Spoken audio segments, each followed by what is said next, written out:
అందరికీ నమస్తే అండి. మీరు చూస్తుంది వై న్యూస్. నేను మీ నాసర్ శంకర్, జనసేన. విషయానికి వస్తే ప్రస్తుతం ప్రభుత్వం మారినప్పటికీ ఇంతవరకు ఇసుకపైన ఎటువంటి నిర్ణయం అనేది ప్రస్తుత రాష్ట్ర ప్రభుత్వం ఎటువంటి నిర్ణయం తీసుకోలేదు.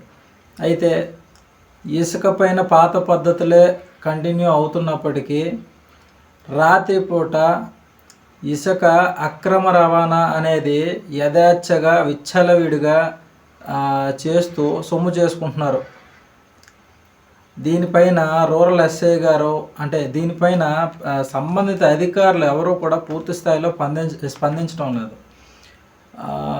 అలాగే ఈ విషయంపై ఉన్నతాధికారులు ఎటువంటి చర్యలు తీసుకుంటున్నారో పూర్తి స్థాయిలో ఎవరికి తెలియరావట్లేదు.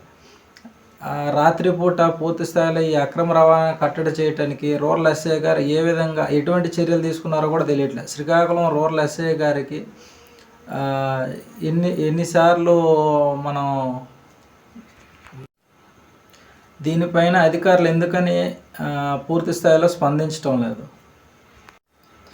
కరజాడ, బైరి సంబంధిత పరిసర ప్రాంతాల్లో అయితే అసలు చెప్పనవసరం లేదు. రాత్రిపూట ఒక్కొక్కరు 20-30 ట్రాక్టర్ల లోడ్లు తీసుకుపోతూ యథేచ్ఛగా ఇసుకని అక్రమ రవాణా చేస్తూ ఉన్నారు.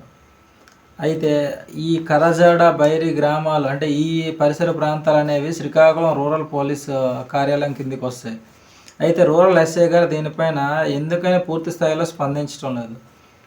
దీని గురించి నేను కొంత తెలుసుకున్నది ఏంటంటే, నాకున్న విశ్వసనీయ వర్గాల సమాచారం ప్రకారం రూరల్ ఎస్ఐ గారు రూరల్ ఎస్ఐ గారికి కూడా దీంట్లో భాగస్వామ్యం ఉంది అని చెప్పి నాకు విశ్వసనీయ వర్గాల నుంచి సమాచారం ఉంది.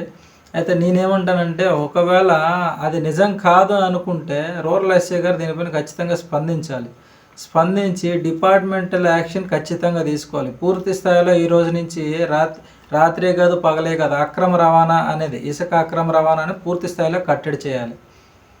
దీనిపైన పూర్తి స్థాయిలో రూరల్ ఎస్ఐ గారు స్పందించి తీరాలి. దయచేసి ఉన్నతాధికారులకు కూడా నేను పూర్తి స్థాయిలో ఒక మాట నేను తెలియజేయాలనుకుంటున్నాను. మా ఛానల్ తరఫు నుంచి పూర్తి స్థాయిలో కొత్త గైడ్లైన్స్ వచ్చేంత వరకు ఇసుకని పాత గైడ్లైన్స్ ప్రకారంగా ఏదైతే టోకెన్స్ ఇచ్చి పంపిస్తున్నారో కాంట్రాక్టుల ద్వారా అది అమల్లో ఉన్నప్పుడు రాత్రిపూట అక్రమ రవాణాను దయచేసి కట్టడి చేయడానికి ప్రయత్నించండి. పూర్తి స్థాయిలో కట్టడి చేయండి దయచేసి.